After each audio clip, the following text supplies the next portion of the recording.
Welcome back to another episode of the 100% podcast, and welcome back to the podcast and the YouTube channel. Today, I'm joined by myself for a solo episode of the podcast.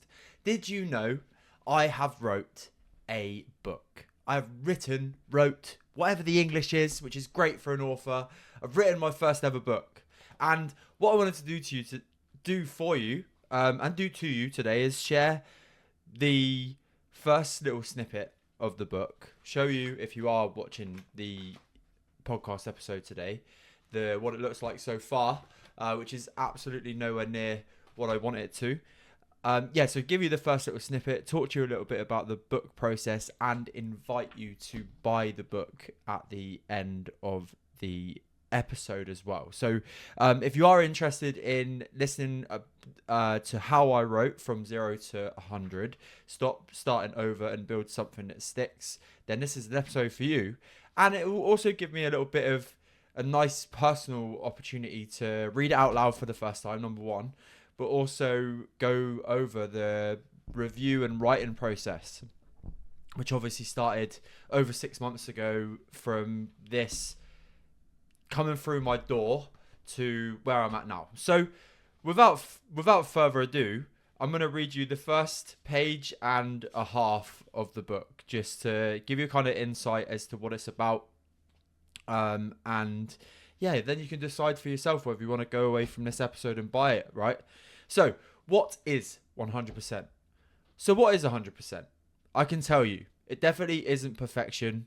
Mathematically, 100% means whole or complete, the maximum effort you can give. But the real message here is this: if all you have on a particular day is 60% and you give that fully, then you've actually given your 100%. It's about doing your personal best with what you have, and over time, 100% has come my mantra for life. I want to help you make it yours too, in your own style. We'll come back to that later in the chapter.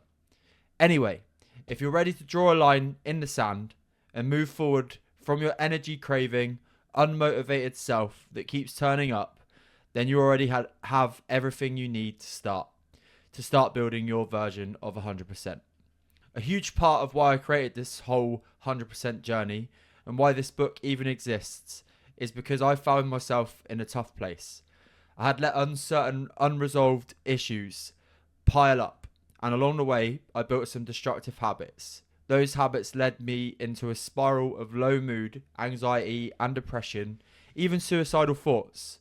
On top of that, I'd reached 23 stone in my early adult life, and although I was starting to take notice and more care of my physical self, it was clear that something had to change. Now, you might have your own moments where change became necessary. Maybe you have had to switch jobs. Maybe a relationship forced you to rethink things. Maybe you simply woke up one day and realized the way you were living wasn't working anymore.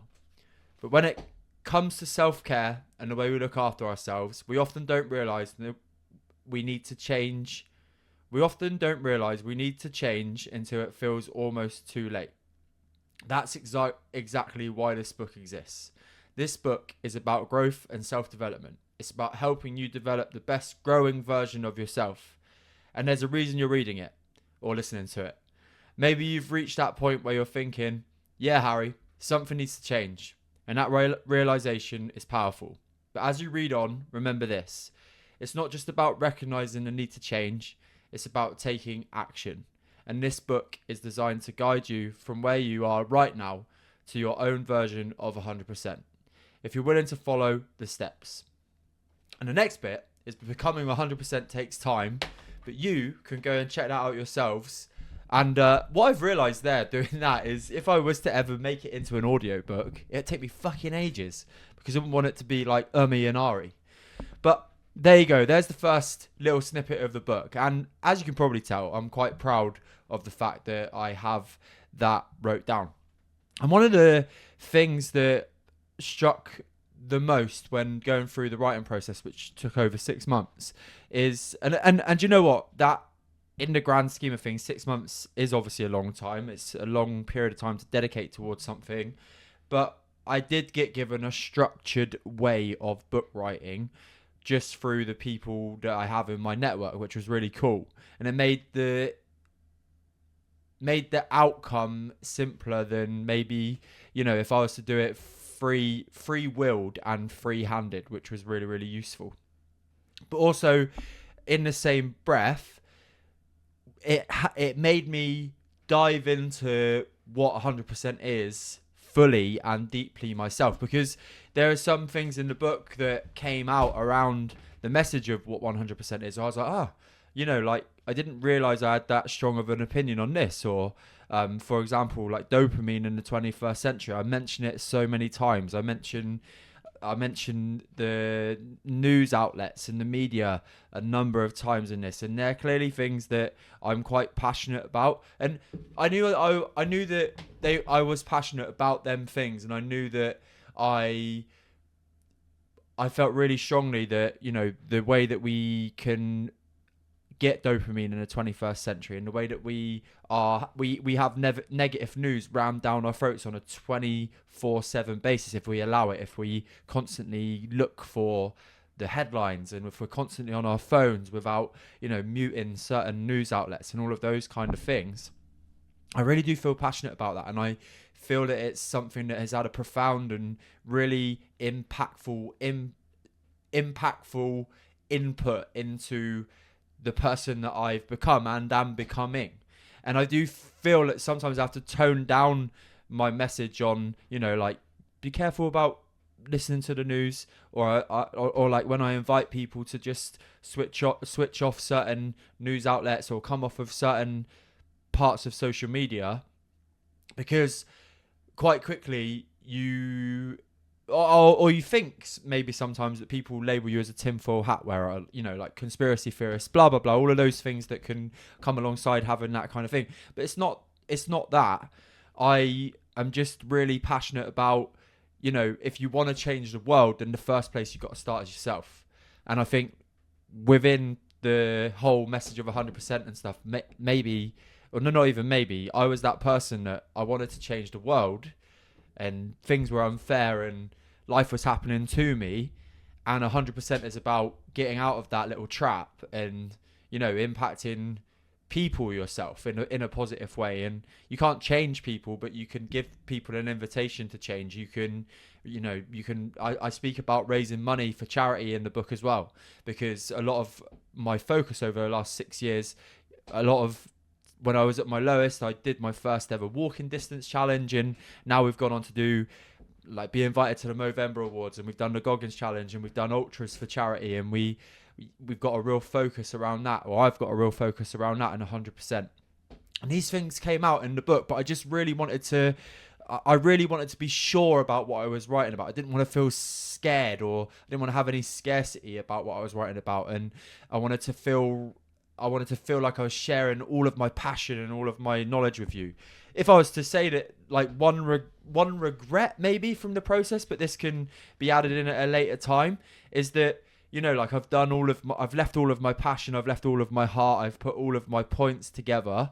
I guess, like, you could argue, or I could make the argument that, I've given people the tools to go away and do something with it. A, with the book, B, with the free journal, with the podcast. There's so many tools out there for people to come and listen to my story about, and this is the other thing that I wanted to share with the world today, is like, my story isn't like devastatingly bad. Didn't have a devastatingly bad childhood. Like, I wasn't abused, like, but there was enough that happened in my life that had a negative impact on me, whether I knew it at the time or not. And then made me realize that I needed to change something. And when you have that I need to change something, there's millions of tools out there, but I wanted to, like, have my own, and I'm offering my own with the pod, with you listening to me here right now, with the book, with the journal.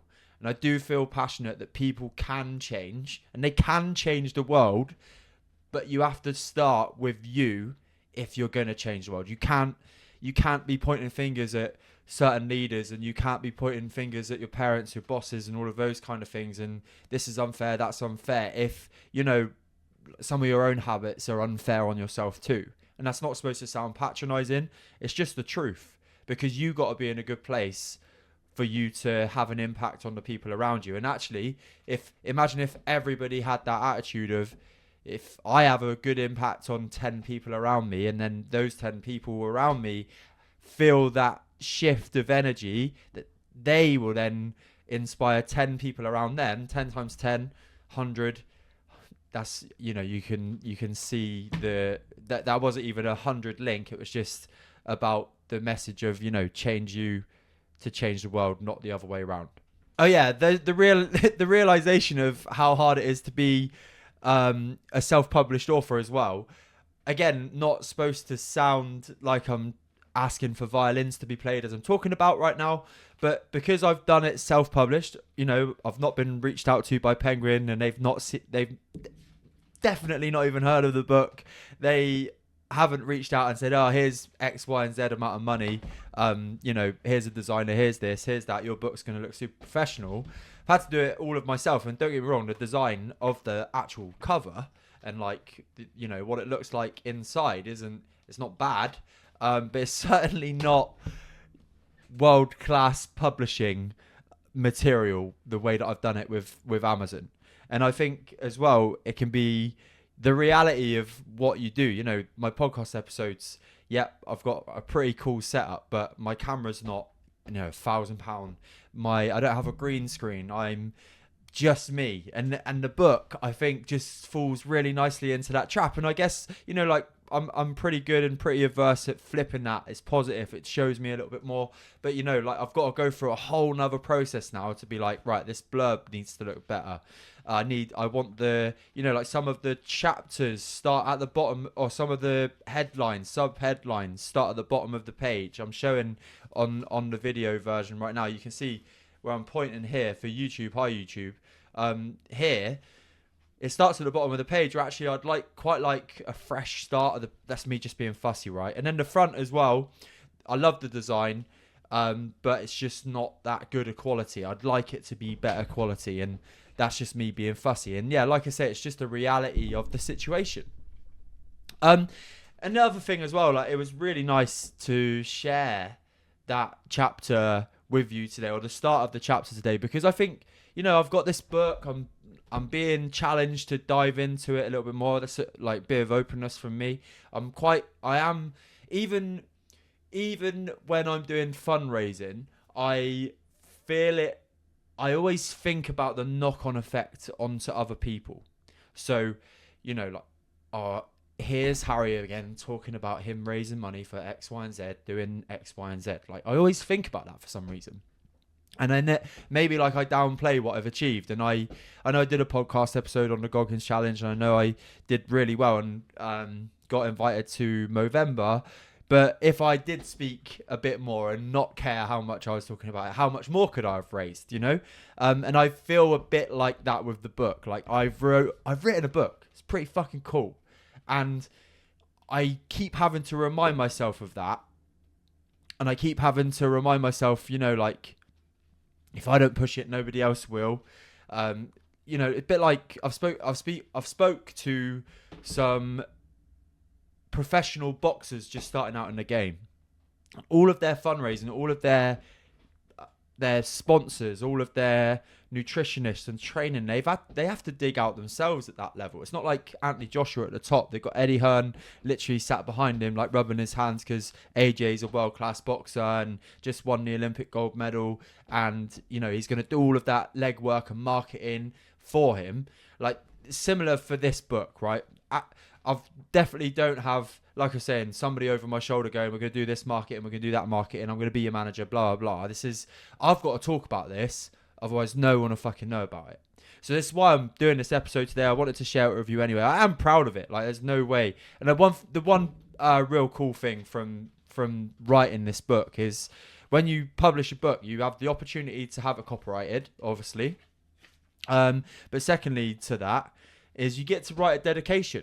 And I just wanted to share this dedication today with you to wrap up the episode. It's as simple as, but, it makes me feel really nice that it's in here. I want to dedicate this book to my parents, without which I would not be the man I am today. So thank you. And that's a really nice way to wrap up this podcast episode. I hope everybody's enjoyed hearing a little bit from the book. If you do want to go and support the book, it's 99p on Kindle. Me and Scotty will share the link to the book in the podcast information today. So go over there, support it. Even if you don't read it, buying it for 99p keeps it in the charts and keeps pushing it up the charts as well. So I'd really appreciate it if you did that, if you're listening. And again, if you are new here, like and subscribe on YouTube. Higher, drop a little like and subscribe below. And if you're listening on Apple Podcasts and Spotify, leaving a 5-star review makes this show go further into the algorithms, pops up on other people's pages, and they can hear about me and my new book as well. Thank you very much for listening. I'll see you here with a new episode every Friday. Take care.